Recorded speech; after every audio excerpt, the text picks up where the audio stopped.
Hoy tenemos la suerte y el privilegio de contar entre nosotros, aquí en Balaguer, a la doctora Odile Fernández, y que nos hablará sobre el importantísimo papel de la alimentación y los estilos de vida en la prevención y tratamiento del cáncer.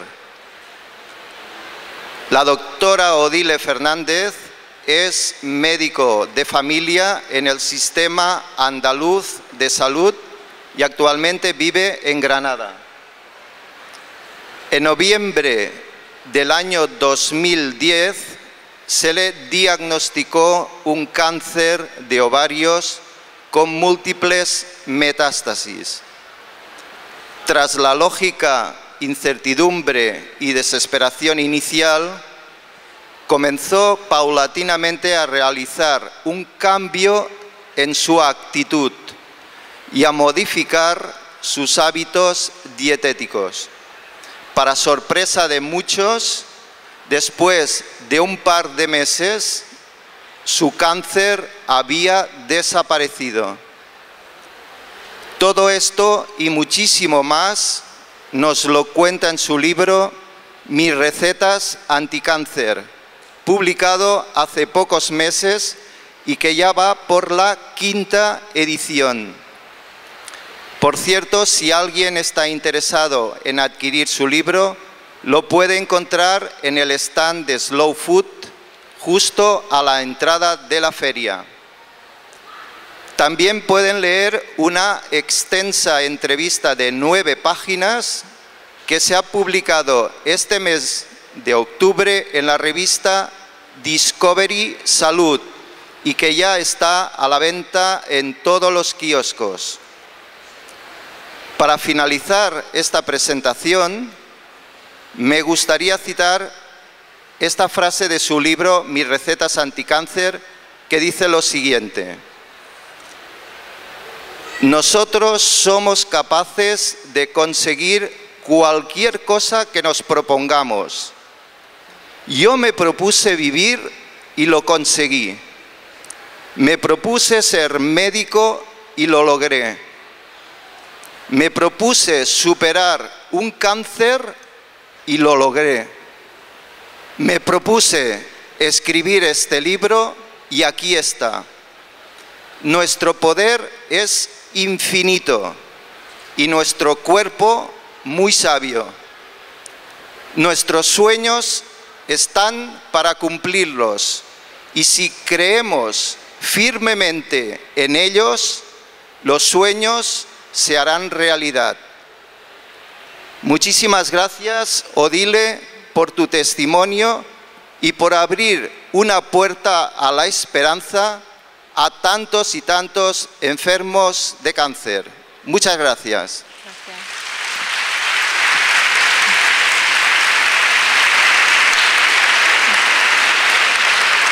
Buenas tardes, muchísimas gracias a todos los asistentes. No estoy emocionada, no esperaba tanta expectación. Muchas gracias a todos por estar aquí.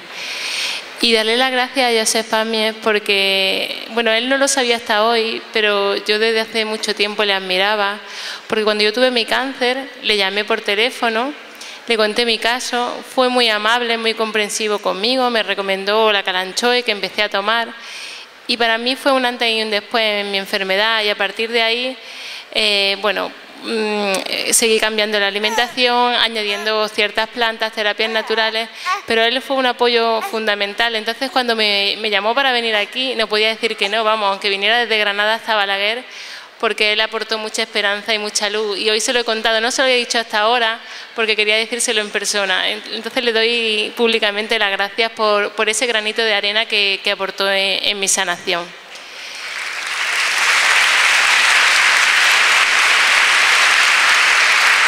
Cuando por fin nos hemos conocido hoy, a mí de verdad que me ha sorprendido porque me ha traído el libro, mi libro, subrayado, y me ha pedido que se lo firme, ¿no? Y es como, yo me sentía pequeña al lado de él. ¿Cómo te voy a firmar yo el libro si tú aportas tanta luz, tú me has aportado tanta luz a mí? O sea, que ha sido un placer. Y bueno, dicho esto, como ha dicho Francesc, pues yo tuve cáncer de ovario Y ese cáncer, que en principio las tasas de supervivencia eran muy pequeñitas, que me hizo desesperarme, que me hizo llorar mucho, porque mi peque tenía solo 3 añitos cuando me diagnosticaron la enfermedad, fue una oportunidad para cambiar, fue una oportunidad para cambiar radicalmente mi vida. Yo venía soy médico de familia en el Sistema Andaluz de Salud, es decir, un médico convencional, con una formación convencional, que cuando me asusté tantísimo por la enfermedad pensé que tenía que cambiar, que algo estaba pasando, porque yo había enfermado con una enfermedad tan grave, seguramente había algo en mi vida que yo no estaba haciendo bien y me había llevado a esa enfermedad. Eso te lo hace plantearte, sobre todo cuando eres médico de familia, porque los médicos de familia somos médicos de mesa de camilla, es decir, somos médicos que conocemos a nuestros pacientes durante muchos años, sabemos cuáles son sus relaciones personales. Y sabes que tu paciente fulanito tiene la tensión alta no porque la pastilla que le hemos mandado no le sirva, sino porque se ha peleado con la vecina. O el diabético se le descompensa el azúcar porque la vecina le está criticando. Entonces pensé que si a mis pacientes les influía sus emociones en su enfermedad, probablemente a mí también me había influido el estilo de vida en mi enfermedad. Y bueno, pues me puse mano a la obra. Lo que hice fue revisar toda la información científica que había publicada sobre cáncer, alimentación y cáncer y emociones. Como os decía, a mí no me habían contado nada en mi formación, ni en la facultad, ni durante la época hospitalaria, ni durante el doctorado. Y me sorprendió ver que hay miles y miles de artículos científicos que relacionan tanto lo que comemos como nuestras emociones en la evolución de esta enfermedad. Entonces, conforme iba leyendo, yo cambié mi alimentación, ahora os contaré un poco lo que hice. Fui aplicando determinadas terapias naturales que se ha demostrado que sirven también en el cáncer, añadí algunas plantas, perdí mucho peso en ese momento, realicé ejercicio físico y sobre todo creí en un sueño, ¿no? En el sueño de sanar. Y el cáncer desapareció muy rápido. En unas semanas, pues las metástasis que se tocaban, porque algunas eran palpables, habían desaparecido. Y yo le daba la vara al oncólogo y le decía, yo ya estoy curada. Y él no se lo creía, ¿no? Y a mitad del tratamiento me dijo, anda, vamos a comprobarlo. Como me lo dices tanto, vamos a ver si esto está curado o no. Hicimos un PET a mitad de la quimio y sí, el cáncer había desaparecido. No solo había desaparecido, sino que yo me sentía llena de vida, me sentía mejor que nunca, era una persona nueva. Y a mí me había servido tanto el cambio en la alimentación, el tratamiento emocional, la fitoterapia, que pensé que esto no se podía quedar ahí, ¿no? Si a mí me había hecho tanto bien, había que ayudar a otras personas, había que divulgarlo, porque yo elegí hacer medicina por un motivo, era por ayudar a los demás, ¿no? Me gustaba desde pequeña la medicina porque me daba la oportunidad de acompañar a otras personas. A veces acompañamos a las personas en el camino a la muerte y es doloroso como médico, pero acompañamos, sabes que esa persona que se sigue acompañada por su médico muere en paz. Acompañamos en los momentos buenos, en los momentos malos y por eso elegí medicina. Y en el momento que tuve el cáncer y a mí me sirvió tanto, pensé que había que seguir ayudando y ahora era el momento de ayudar a muchas personas, no solo a mi pequeño cupo de primaria de 2000 personas, sino que había que ayudar a más gente y por eso empecé a escribir el blog, mis recetas anticáncer y después decidí escribir ese libro. Este libro yo lo digo que es un gesto de amor porque es todo lo que yo hice, todo lo que yo aprendí para poder compartirlo con los demás. Y aunque tengo 2 niños, Iker y Nacho, que está ahí, y me cuesta moverlos, vamos por toda España contando un poco esto porque creo que es mi labor, ¿no? Si a mí me ha servido, quiero que les sirva a los demás. Y hoy estoy muy contenta de que estéis tantas personas aquí, porque lo que yo os cuente, vosotros vais a poder seguir contándolo y vais a poder seguir sembrando semillitas y entre todos tejemos una red, una telaraña, con la que vamos a poder ayudar a mucha gente. Porque por desgracia el paciente que tiene cáncer, cuando le explican la enfermedad, muchas veces se siente solo, porque le pregunta al oncólogo que qué puede hacer además del tratamiento convencional. ¿Y cuál es la respuesta? Nada. Muchas veces te dicen que no hagas nada, que simplemente te den la quimio, la radio y no hagas nada más. Y yo voy a contar hoy cómo hay muchas cosas que se puede hacer. Y un poco esa es mi historia, por eso estoy aquí. Y quiero contaros un poco lo que yo hice para que vosotros ayudéis a otras personas. Pues vamos a empezar un poco hablando de qué es el cáncer y cómo se relaciona con nuestra vida.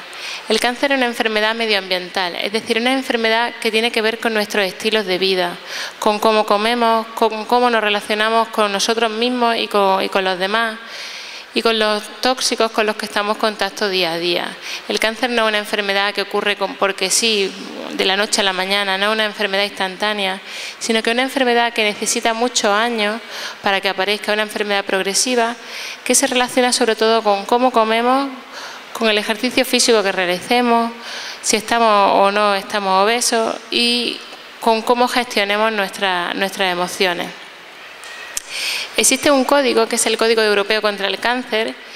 Este código la mayoría de los médicos no lo conocen, pero es un código que viene de un grupo de científicos que revisaron la información referente a cáncer, alimentación y estilos de vida, y estos científicos llegaron al consenso de que sí, que el cáncer era una enfermedad medioambiental y era una enfermedad que se podía prevenir. Porque el cáncer es una enfermedad, como decía, relacionada con nuestros estilos de vida, que se puede prevenir. Del 30 al 40% de los cánceres se relacionan con una mala alimentación.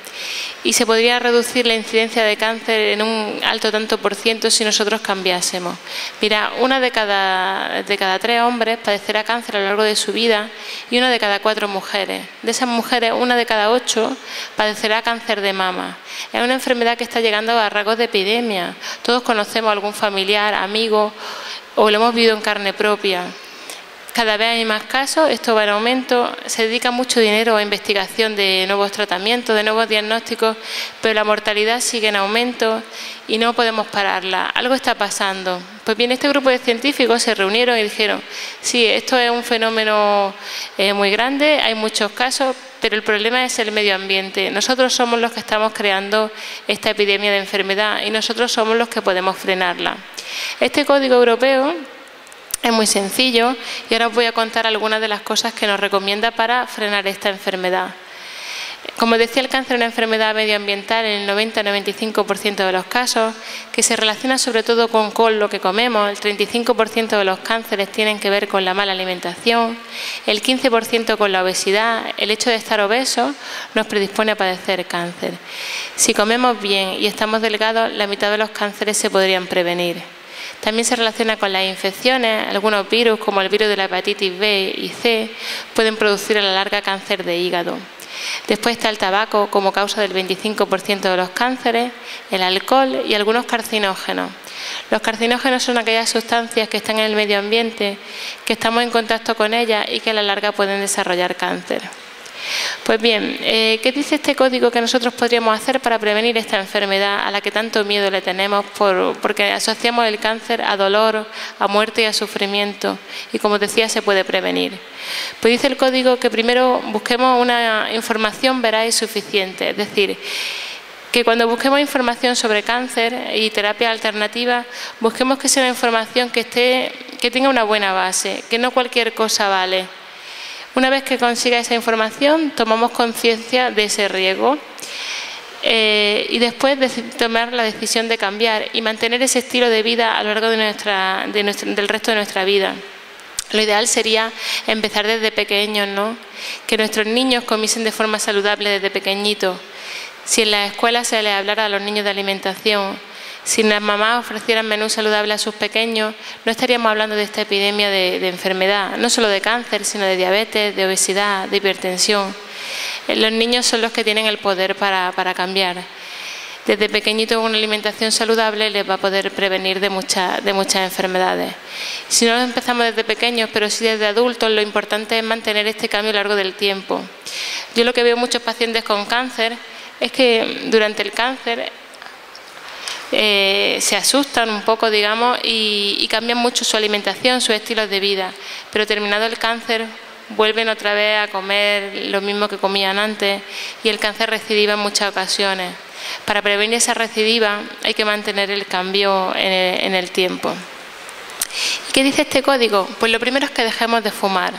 El tabaco se relaciona con el 25% de los cánceres y con el 90% de los cánceres de pulmón. Antes de la ley antitabaco se fumaba en todos sitios, ¿verdad? Delante de los niños, en los restaurantes, incluso en los coches, los padres iban fumando con las ventanillas del coche subidas y el niño iba inhalando el humo del tabaco. Pues bien, tanto riesgo tiene el fumador como el fumador pasivo. ¿Y cuántos niños no han fumado sus padres delante de ellos? Yo en mi caso, mi padre fumaba 4 paquetes de tabaco diarios delante nuestra, porque antes era una cosa normal fumar delante de los niños. Pues bien, el tabaco es el responsable del 25% de los cánceres. Si fumamos deberíamos dejar de fumar, y si no podemos dejar de fumar, sí sería muy importante no fumar nunca delante de los niños ni de las mujeres embarazadas. Hay casos de cáncer de pulmón en niños con 15 y 20 años que nunca han fumado, pero cuando les hacen la historia, sus madres han fumado mientras estaban embarazadas de ellos. Segunda recomendación del código sería no beber. El alcohol se relaciona sobre todo con cáncer de la cavidad oral, hígado, esófago, colon y mama. Pero hay ciertas bebidas que sí son recomendables. Una copita de vino tinto al día en mujeres y 2 en hombres sí sería recomendable, pero más exceso y puede relacionarse con la aparición de cáncer. Tercera recomendación, mantenernos delgados, evitar la obesidad y el sobrepeso. Sobre todo algunos cánceres están especialmente relacionados con la obesidad, como son el cáncer de endometrio y el cáncer de esófago. 39% de los casos de cáncer de endometrio tienen que ver con la obesidad. También están riñón, vejiga, colon y mama. Es decir, si estamos delgados vamos a prevenir esta enfermedad. La diabetes, la obesidad, el cáncer, como decía y no me cansaré de repetirlo, son enfermedades medioambientales. Tienen que ver con nosotros, con nuestro estilo de vida. Por eso nosotros tenemos la clave para prevenirlo.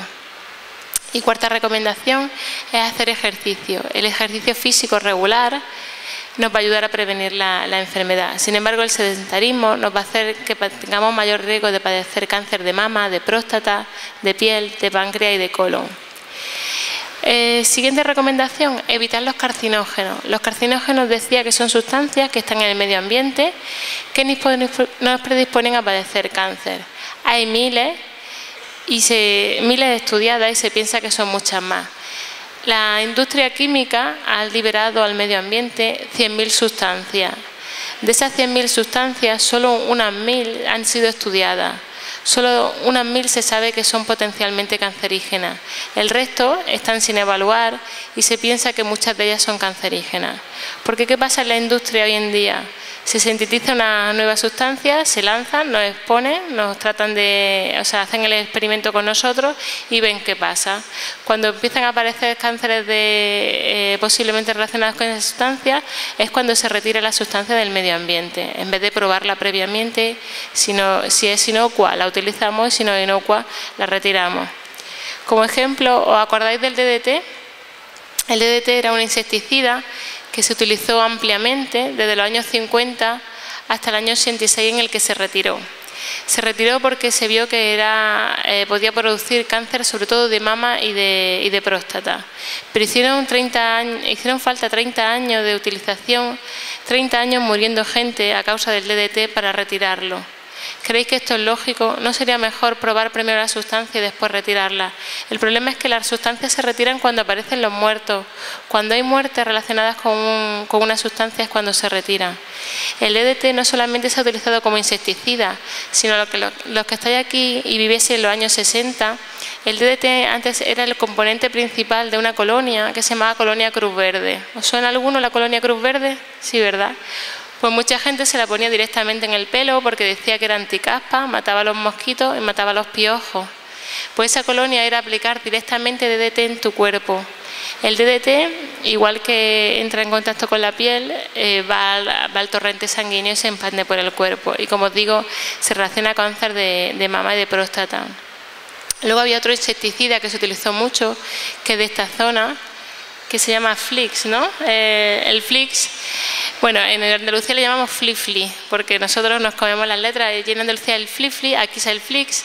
Bueno, pues es un insecticida que se sintetizaba en Flix, es altamente cancerígeno y antes se utilizaba de forma masiva en las casas, ¿no? Iba todo el mundo, como decimos en Andalucía, con su Flifli, dándole a las moscas. Eso es cancerígeno y los niños lo estaban inhalando desde pequeñitos. Los niños son los más sensibles a todos los carcinógenos. Ya se ha retirado, está prohibido, pero se ha utilizado ampliamente. O el ZZ, ¿os acordáis del ZZ? Para el tema de los piojos. Igual, potente cancerígeno que se ha puesto a generaciones y generaciones de niños para impedir la aparición de los piojos. Dentro de la lista de insecticidas hay muchísimos. Por eso os recomiendo encarecidamente que si podáis consumáis alimentos ecológicos que están libres de pesticidas. Otro carcinógeno potente, los benzopirenos. Los benzopirenos están en la carne quemada, en la carne que freímos y se nos pasa, en ese negrito, en esa tostada negra, en esa pizza hecha en el horno que se nos quema, ahí hay benzopirenos. Los benzopirenos también pueden ser potentes cancerígenos. Después está la familia de los nitratos y de los nitritos. Los nitritos son sustancias que se utilizan en la agricultura convencional como fertilizantes de la tierra. Y los nitratos son aditivos alimentarios que obligan el gobierno a añadir en la carne cruda, en la carne que no está curada. Pues bien, esos aditivos cuando entran en contacto con nuestro estómago se convierten en nitrosaminas, que son sustancias potencialmente cancerígenas. Cuando consume un alimento de agricultura ecológica hay nitritos que se pueden convertir en nitrosaminas, pasar al torrente sanguíneo y a la larga dar cáncer. No os asustéis, deciros que las personas vegetarianas cuando comen mucho verdura pueden tomar muchos nitritos, pero la vitamina C inhibe la formación de nitrosamina. Entonces el vegetariano, aunque coma convencional y tome nitritos, va a estar libre porque la vitamina C que hay en la verdura inhibe la formación de nitrosamina. El problema lo tiene el carnívoro, aquella persona que consume mucha carne, porque los nitratos, como decía, se añaden a la carne como conservante y todo lo que es embutido, salchichón, chorizo, jamón, lo que son las hamburguesas, el salami, las salchichas precocinadas, llevan nitratos añadidos de forma artificial como conservantes de la carne. El gobierno sabe que son cancerígenos, pero permite su uso porque si la carne cruda yo comercializo embutido como puede ser el salchichón, la butifarra, el jamón crudo, tiene el riesgo de que podamos padecer botulismo. El botulismo es una enfermedad muy rara pero mortal, o sea, hay muy pocos casos, pero un único caso, si se declarase un único caso en España y esa persona muriese, saldrían todos los medios de comunicación de que una persona ha muerto por comerse un trozo de jamón serrano que estaba infectado por toxina botulínica. Entonces se obliga a que le añadan ese nitrato, aunque se sabe que es cancerígeno. El gobierno sabe que es cancerígeno, pero se permite porque tú no puedes demostrar que tu cáncer tiene que ver que has comido jamón toda tu vida. Sin embargo, si hay un caso de botulismo, sí saben que ha sido porque te has comido un trozo de jamón en un momento concreto. Entonces, como no le puedes echar luego la culpa al nitrato por ese caso concreto, se permite. Pero deciros que está en el embutido, está en el queso curado, está en algunos té ahumados, está en el salmón ahumado. Todo lo que comáis que venga crudo lleva nitrato añadido. Más carcinógenos que os podríamos hablar, el bisfenol A. El bisfenol A es otro carcinógeno que está en los plásticos. Se libera sobre todo cuando los plásticos se calientan. La persona que descubrió el bisfenol A fue premio Nobel. Si el hombre llega a saber que lo que había sintetizado era tan tóxico, no creo que le hubieran dado el premio Nobel. En su momento se le dio el premio Nobel porque el bisfenol A sirve para que los plásticos sean más flexibles. Pues bien, ese bisfenol A es carcinógeno sobre todo porque altera nuestras hormonas y nos predispone a padecer cáncer de mama y de próstata. Está en algunos plásticos como el policarbonato, el PVC, y se libera sobre todo cuando calentamos algún alimento. Pues bien, en este caso también ha hecho falta muchas muertes para aceptar que es cancerígeno y algunos gobiernos han reaccionado muy lentamente. Mira, en el año 2008 el gobierno canadiense dio una voz de alarma y dijo, mira, hemos demostrado que hay una sustancia, que es el bisfenol A, que es cancerígena y puede ser el responsable de la cantidad de casos de cáncer de mama que hay en gente tan joven. ¿Y por qué? Porque el bisfenol A estaba en los biberones y en las tetinas de los niños y normalmente cuando prepara el biberón de un niño calienta agua en el microondas, le añade el polvo, lo agita y el niño se lo toma, ¿verdad? Pues cuando añadía esa agua caliente en el biberón, el niño estaba tomando todos los días una pequeña ración de bisfenol A. El bifenol A es un cancerígeno que se va acumulando en la grasa poquito a poquito y todos los días vas tomando un poquito de veneno.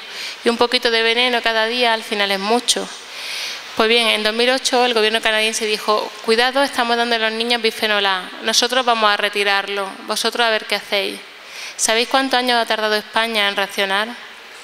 Hasta el 2012, hasta el año pasado, no lo retiró de la alimentación infantil, pero se sigue permitiendo en los tuppers, en los alimentos de plástico que estén hechos con policarbonato.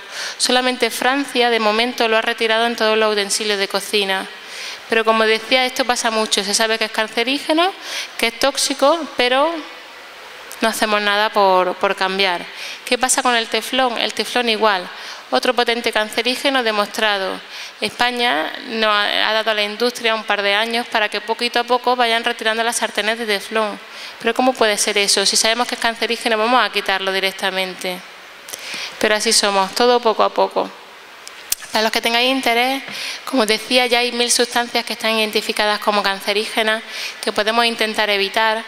Entonces podéis entrar en la página de la IARC. La IARC es la Agencia Internacional para la Investigación del Cáncer. Escribí en internet www.iarc.fr. Es una organización que depende de la OMS. Ellos son los que van revisando qué sustancias en el medio ambiente que pueden ser potencialmente cancerígenas. De momento han estudiado unas 1000 y de esas 1000 todas son cancerígenas salvo una. Yo os he contado estas, pero hay 1000 sustancias que nosotros podemos evitar.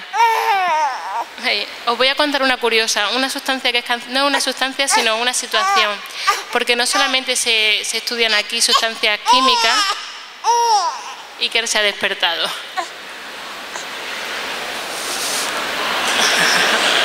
A ver, que os salude.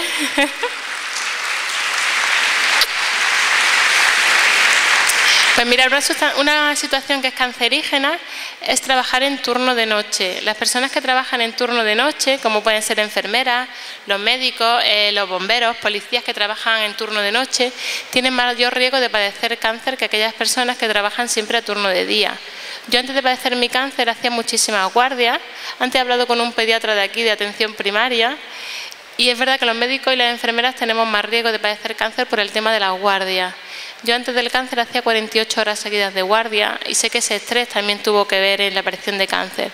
¿Y por qué al trabajar de noche padece más cáncer que trabajar de día? Es porque no respetamos la naturaleza, no respetamos nuestro ritmo, vigilia, sueño. Nosotros por la noche tenemos que sintetizar una hormona que es la melatonina. La melatonina previene la aparición de cáncer. Si de noche no estás haciendo lo que debes de hacer, que es dormir, hay mayor riesgo de padecer esta enfermedad. Yo ya tengo claro que no voy a volver a hacer guardia. Bueno, y sexta recomendación, pues comer de forma saludable, aumentar el consumo de fruta y de verdura. Ese simple gesto nos va a ayudar a prevenir la enfermedad. Si además tomamos mucha fibra, la fibra está en el mundo vegetal, no está en la carne, ni en el pescado, ni en la leche. La fibra está en la fruta, está en la verdura, está en los cereales integrales, está en las legumbres. Eso nos va a ayudar a prevenir la enfermedad, sobre todo el cáncer de colon. Consumiendo grasas saludables, en vez de comer chorizo, panceta, tantas mantequillas como comemos, comer grasas saludables como son los frutos secos, como son las semillas, como el aguacate y el aceite de oliva o el aceite de lino, pero de buena calidad, que no sea refinado. Reduciendo la carne, sobre todo la carne roja, el embutido del que os hablaba antes, reduciendo los lácteos vamos a prevenir la enfermedad. Si evitamos los procesados, los refinados, los fritos, los precocinados, y recuperamos la cocina de nuestras abuelas, la cocina mediterránea, vamos a prevenir la enfermedad. Y como os decía, esas son las recomendaciones del Código Europeo contra el Cáncer. Cosas sencillas, pero que si hiciésemos llegar a la población podríamos prevenir esta enfermedad. Sin embargo, no llega el mensaje, ni llega el mensaje a los médicos, ni llega el mensaje a la población. Probablemente porque no interesa, ¿verdad? Porque ¿quién gana si tú no enfermas? Ganas tú en salud, en años de vida. Pero como no gana ninguna industria, ¿quién gana con tu enfermedad? Mucha gente gana con tu enfermedad. Gana la industria farmacéutica y gana la industria que hace TAC, que hace las placas de rayos, ganan los que hacen material quirúrgico. Pero con nuestra salud, en teoría solo ganamos nosotros, aunque el gobierno ganaría mucho dinero si nosotros no enfermásemos. El problema que tiene la política es que todo se ve como beneficio a 4 años, no se ve más allá. Si yo me preocupase en que los niños comiesen bien, de que la población comiese bien, no estuviese obesa, si evitase que cadenas de comida rápida lo tuvieran tan fácil para vender, la población no enfermaría tanto y el coste sanitario a la larga, habría un ahorro en coste sanitario grandísimo. Pero como los objetivos de la política son a 4 años vista, pues no interesa. No es un manifiesto político, es solamente una realidad, ¿no? Que la política es así, 4 años y punto. Bueno, pues como os decía, esto está demostrado. Tiene una base científica y nadie os puede decir que el cáncer no influye, la alimentación no influye en el cáncer. Pero además es que hay cánceres que son especialmente sensibles a la alimentación. Mira, el 75% de los cánceres de próstata tienen que ver con la alimentación y se podrían prevenir con una buena alimentación, pero es que además la muerte por cáncer de próstata también se puede disminuir haciendo el cambio, porque mucha gente te dice, esto está bien para prevenir, pero una vez que tienes la enfermedad no sirve para nada. Y no, se ha demostrado que sí, que hacer tu cambio de alimentación emocional, pérdida de peso, también te va a ayudar. La curación no te la va a asegurar, está claro, igual que la quimio no te asegura la curación, pero sí que te va a ayudar. Entonces, la alimentación influye tanto en la aparición como en la muerte por cáncer. 75% de los casos de próstata se podrían prevenir con una buena alimentación. 70% de los cánceres de colon, 50% de los de mama, 50% de los de endometrio, de páncreas. El de páncreas es uno de los cánceres a los que más miedo le tenemos, ¿no? Porque es un cáncer que es muy mortal, que acaba rápido con la vida del paciente y sin embargo se puede prevenir en el 50% de los casos de... En el 50% de los casos podría prevenirse. Mirad qué herramienta tan potente tenemos en nuestras manos. Mama, colon, próstata son los cánceres más frecuentes de nuestra sociedad, en el mundo occidental. Cánceres prevenibles. Por tanto, nosotros tenemos una herramienta en nuestras manos muy potente. Y vosotros a partir de ahora podéis ir difundiendo esa semillita para prevenir esta terrible enfermedad. Y bueno, pues voy a hablar un poco de cuál es esa alimentación anticáncer. Mira, la alimentación anticáncer yo la llamaría la dieta del arco iris, porque es una alimentación basada en los colores de la naturaleza. Es una alimentación cargada de pigmentos naturales, procedentes de la fruta, de la verdura, de las semillas, de los frutos secos. Cuanto más colorida sea vuestra dieta, más fitoquímicos tendrá. Los fitoquímicos son sustancias que solo están en las plantas, no están en la carne ni en la leche, que actúan como una quimioterapia natural, es decir, son capaces de matar a las células cancerígenas, pero respetando a las sanas, no tienen el efecto secundario que podría tener la quimioterapia. Y son las algas, son las setas, son los cítricos como el limón, la mandarina, el pomelo, son las manzanas rojas, las chirimoyas, la granada, que es un fruto ahora de temporada, son los frutos rojos como la uva, los arándanos, la fresa, el melocotón, la ciruela, el albaricoque. Son especias como el jengibre, como la cúrcuma, las hierbas aromáticas como el perejil, el tomillo, el orégano, la albahaca. Semillas sobre todo como las semillas de lino y las semillas de sésamo. El vino tinto del que hablábamos son los vegetales de hoja verde, la cebolla, el ajo, toda la familia de las crucíferas muy importante, la coliflor, el brócoli, la col, es el tomate, es el chocolate negro, los cereales integrales, las legumbres, el kéfir, sobre todo el kéfir de agua, y es el té verde. Esos serían principalmente los alimentos anticáncer. Como veis, aquí no está ni la carne ni está la leche. Esa dieta, si basamos nuestra alimentación en esta dieta, nos suena un poco a dieta mediterránea, ¿no? En esto se basaba la dieta mediterránea tradicional. Lo ideal, bueno, aquí os ponía un poco las raciones que tendríamos que tomar a la semana. Os resumo un poco. Si todos los días tomásemos fruta, todos los días tomásemos verdura varias veces, tomásemos grasas saludables como hablaba, tomásemos legumbres con mucha frecuencia, y si no queremos una dieta estrictamente vegetariana, tomásemos muy poquita carne, como mucho 1 o 2 veces, tomásemos más bien pescado en vez de carne, pescado siempre azul, tomásemos muy poco lácteo, como mucho 1 vez al día, tomásemos poco huevo, estaríamos preveniendo esta enfermedad. Hay una guía, no sé si conocéis al doctor Belibó. El doctor Belibó es un médico, es químico y ha dedicado su vida profesional al estudio del cáncer y la alimentación. Ha editado un libro que se llama Los alimentos contra el cáncer, que es muy recomendable. Y el doctor Belibó, tras su experiencia en laboratorio, nos da esta pequeña recomendación. Según Belibó, si siguiéramos esto todos los días, podríamos prevenir el cáncer en un alto tanto por ciento. Y mirad qué cosa más sencilla. Es tomar todos los días media taza de coles de Bruselas o de crucíferas, ¿no? Lo que hablábamos, coliflor, brócoli, toda esa familia. 2 dientes de ajo al día, una cebolla, media taza de algo verde, el verde es muy importante, espinacas, berros, rúcula, una cucharada de semillas de lino, una cucharada de concentrado de tomate, una cucharadita de cúrcuma con pimienta negra, media taza de frutos rojos, media taza de uva negra, 20 gramos de chocolate negro, media taza del zumo de cítrico, 3 tazas de té verde y una copa de vino tinto. Según Belibó, si esto lo hiciéramos a diario, prevendríamos mucho la enfermedad. Si os fijáis, no es tan difícil de conseguir. Si todos los días tomáis ensalada, si todos los días cuando hagáis vuestros guisos, vuestros arroces, le añadís ajo, le añadís cebolla, tomáis té verde, una copita de vino, no es tan difícil de conseguir y podríamos prevenir esta enfermedad. Como veis aquí, no está ni la carne ni el pescado. El doctor Belibó no considera ni a la carne ni al pescado como alimentos recomendables. Y bueno, aparte de los alimentos que elijáis, es muy importante, hemos dicho reducir carne, reducir lácteos, fritos, procesados, añadir estos alimentos anticáncer. También es muy importante saber cocinarlos. El alimento que nos ofrece la naturaleza viene lleno de nutrientes, viene lleno de vitaminas, viene lleno de fitoquímicos y lo ideal sería tomarlo como nos lo ofrece, crudo, ¿no? Es decir, en forma de ensaladas, de zumos, de batidos, de gazpacho.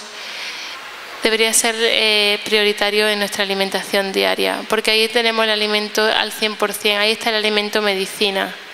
Yo durante la quimio hice una alimentación cruda, fueron 5 o 6 meses de alimentación cruda y vegana. Luego poco a poco fui añadiendo algo de alimento cocinado porque emocionalmente el cuerpo me pedía, pero durante la quimio solo era crudo y yo tenía una energía y una vitalidad que yo nunca había tenido. Ya os digo que yo empecé con el blog, lo empecé durante la quimio y empecé a dar las charlas durante la quimio porque tenía una energía que nunca había tenido, no tenía sueño, quería estar haciendo 20.000 cosas y a veces lo cuento, ¿no? Que al principio, cuando aún no se había caído el pelo, la gente, yo hacía mi dieta cruda y vegana y me veía por la calle y me decía, estás guapísima, qué bien te veo, ¿qué estás haciendo? Claro, y les decía, no, es que tengo cáncer. Y te miraban, ¿cómo? ¿Que tienes cáncer? Porque tenía esa energía, esa vitalidad, tenía esa piel que nadie se creía que tuviese la enfermedad. Luego ya cuando se cae el pelo, pues es más fácil. Pero mirad hasta cuánto puede cambiarnos la alimentación, ¿no? de dar ese aspecto de salud. Si no podemos comer crudo, pues comer al vapor o hervido a baja temperatura. Lo que debemos de desterrar son los barbacoas, los fritos, utilizar el horno siempre a baja temperatura, la olla express poquito porque la olla express cocina a 140 grados. Siempre intentar respetar el alimento como lo ofrece la naturaleza y si no, procesarlo poquito. Como hacían las abuelas. ¿Cómo hacían las abuelas nuestros guisos? Pues lo ponían por la mañana a fuego muy lento, estaba mucho tiempo, pero a fuego muy lento. Hoy en día, como tenemos que ir corriendo a todos sitios, utilizamos mucho la olla express, el hervir a muy alta temperatura para acabar antes. Bueno, quería hablaros de que existen algunos regímenes dietéticos que afirman poder acabar con el cáncer. No existe la cura milagrosa, no voy a decir que hay una dieta que va a acabar con el cáncer, porque si fuese así no estaríamos hablando de esta terrible enfermedad. Pero para los que queréis investigar, os cuento un poco que hay algunos regímenes que nos pueden ayudar mucho. Una es la terapia Gerson, que se basa en comer mucho crudo, siempre ecológico, de temporada, como hablaba, tomar muchos zumos y batidos verdes, en hacer enemas de café a diario y en ciertos suplementos, que aquí es una cosa que a mí no me gusta, porque son extractos de tiroides y de hígado de cerdo que pones directamente en tu cuerpo. Entonces, ponerte ADN de otro animal, como que creo que es antinatura, ¿no? Aquí estamos defendiendo una alimentación que tenga que ver con la naturaleza, volver a los estilos de vida más naturales. Entonces, aquí esto choca un poco con este estilo de vida.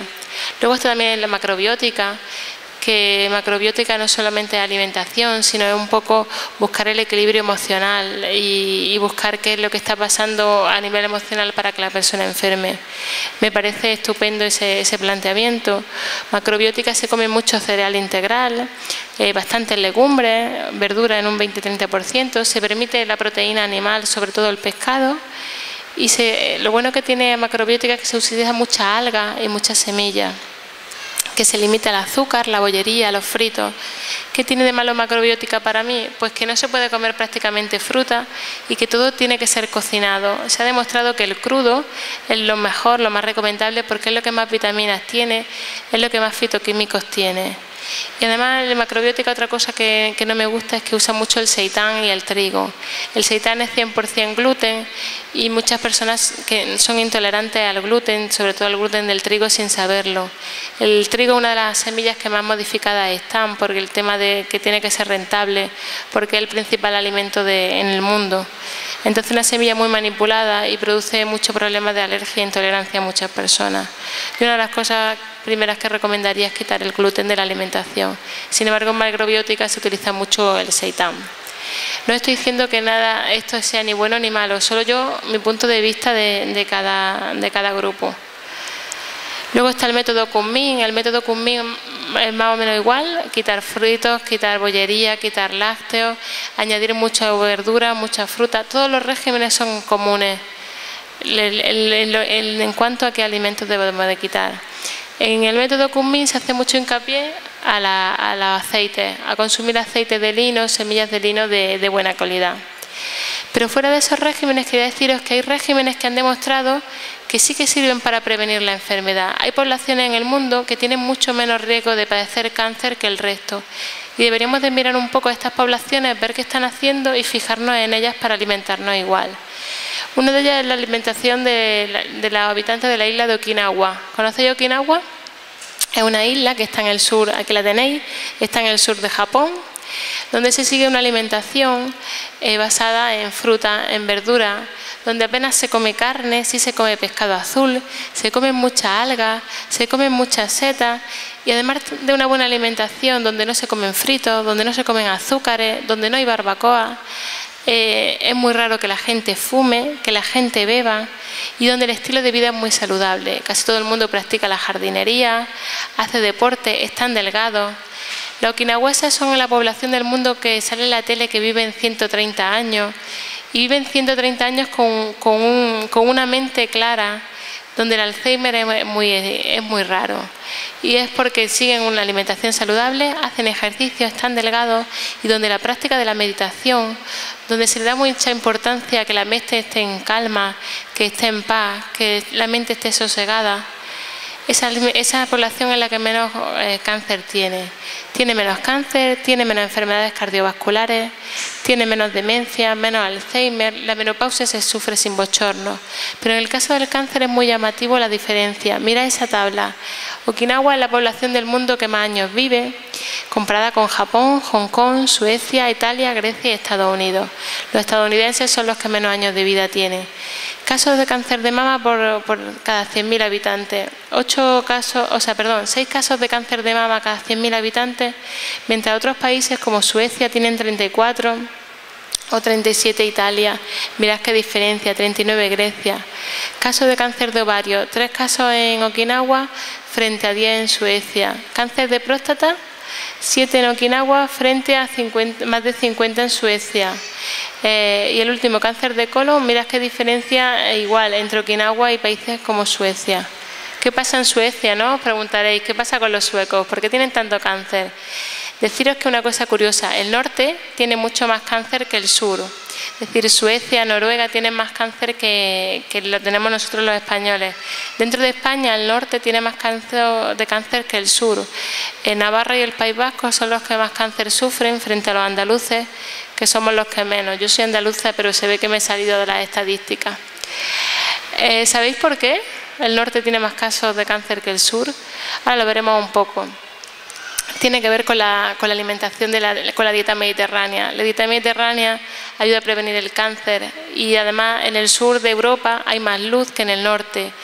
El sol es muy importante para prevenir el cáncer. Cuando tú tomas el sol se forma vitamina D y la vitamina D se ha demostrado que previene la aparición del cáncer. Entonces las poblaciones que más se exponen al sol tienen menos cáncer. Además el estilo de vida, ¿no? El sur, la cuenca mediterránea, vive más de cara a la calle. Más las fiestas, el compartir con los demás, las cenas fuera en la calle, el tomar tapas. En el norte de Europa hace peor clima, están más encerrados en casa, hay menos relaciones sociales, hay más casos de cáncer, hay más depresión, hay más suicidio. Y, os decía, las emociones influyen en el cáncer, no solo la alimentación. Las personas que tienen depresión crónica, que siempre están con la ira, con el miedo, con la rabia, con la envidia, tienen más cáncer que aquellas personas que dan paso a la alegría, a la felicidad, al amor. Pues bien, la cuenca mediterránea seguía hasta los años 60 una alimentación que se ha demostrado que puede prevenir el cáncer. Una alimentación donde se utiliza el aceite de oliva, donde se utilizan los alimentos de la huerta, frescos, ecológicos, de temporada, con mucha fruta, con mucha verdura. En la dieta mediterránea se tomaba mucho crudo, porque siempre se ha tomado mucha ensalada, y el gazpacho.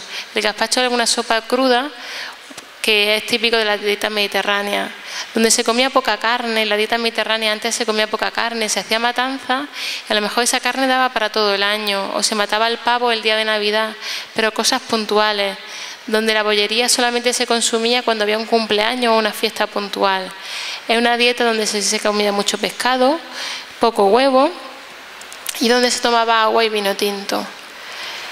Pues esa sería la dieta mediterránea ideal. Sí. Y deciros que se ha demostrado en estudio, que el estudio EPIC, que ha demostrado que la gente que sigue esa dieta mediterránea tiene menos casos de cáncer que la gente que sigue una alimentación basada en el modelo americano de patatas fritas, salchichas y hamburguesas. Y bueno, un poco esta es la alimentación que deberíamos de seguir. Pero aparte de la alimentación, os decía que están las emociones, que está la práctica de ejercicio físico. Y una de las cosas que yo quiero reivindicar es que la oncología debería ser una oncología integrativa.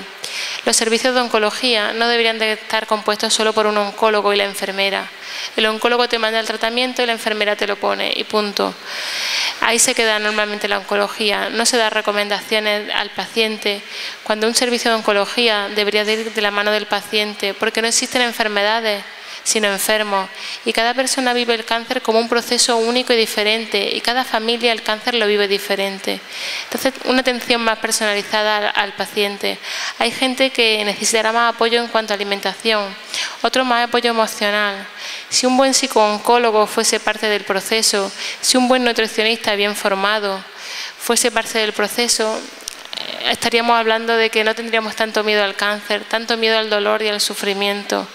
En Estados Unidos, en clínicas privadas como la Anderson o como en Dallas, tú llegas y te pones tu tratamiento convencional, pero aparte tienes tus clases de yoga, tienes clases de Qigong, te dan Reiki, reflexología, se echa mano a la fitoterapia, algunas plantas. Que además se hace terapia en grupo. La terapia en grupo es muy importante para la persona con cáncer, porque es un modo de desahogarte. Tú puedes hablar con tu familia de lo que te está pasando, pero la familia no va a intentar, no puede entenderte tanto como otro enfermo con cáncer. La terapia en grupo con enfermos con cáncer se ha demostrado muy útil. De hecho, en el libro os cuento un caso de un doctor en Estados Unidos, un psicooncólogo, que se le ocurrió hacer un grupo de mujeres con cáncer de mama muy avanzado, en el que la medicina les había dicho que ya no había ningún remedio para ella. Y estas mujeres hicieron un grupo, se reunían semanalmente, 1 hora, y el psicooncólogo poco hacía. No era psicólogo, perdón, era psiquiatra. Él simplemente las dejaba hablar. Y ahí ellas se desahogaban con sus miedos, su rabia, su ira. Si tenían que poner verde a la suegra, pues la ponían verde, al marido, a los hijos, a quien hiciese falta. Eran libres, como les habían dicho que iban a morir, ya eran libres para contar lo que quisiesen. Pues bien, ese grupo de mujeres que estaban desahuciadas, que en pocos meses deberían de morir, 10 años después, la mitad de ellas estaban vivas. Simplemente habían hecho una liberación emocional grandísima, habían hecho un vaciado emocional con otras mujeres que estaban pasando por cáncer de mama como ellas. Si eso lo hicieran los hospitales, si esa terapia de apoyo simplemente estuviera en el hospital, estaríamos ayudando a muchas personas. Entonces, yo una de las cosas que quiero reivindicar es que la oncología debería ser integrativa y deberíamos de ir de la mano y pensar en las personas y no en los enfermos. Y aquí estaría la clave. Si todos estuviésemos en el mismo barco, podríamos ayudar a muchas personas. Y bueno, pues deciros que en el blog tenéis más información, tenéis muchas recetas y tenéis estos 2 libros que, como ha dicho yo, Francesc, pues podéis adquirir en el stand. Que muchas gracias a todos por escucharme y espero que os haya servido.